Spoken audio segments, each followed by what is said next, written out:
ओम नमः संभवाच मयभवाच नमः शंकराच महेश्वराच नमः धवलेश्वर महाप्रभु दीपं यदि परं ब्रह्म दीपं यदि जनार्दनः दीपहरतु मे पापो पूजा दीप नमस्तुते बाबा धवलेश्वर महाप्रभु संसार सुखी रखंतु आज शुभ शुक्रवार समस्त श्रद्धालु भक्त मानक आशीर्वाद करंतु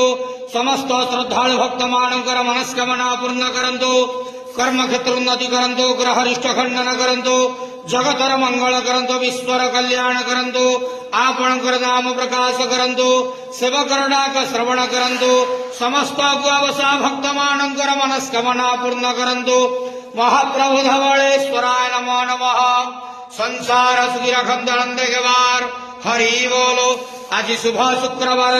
समस्त श्रद्धालु भक्त मानक आशीर्वाद करंतु नंद गवार हरि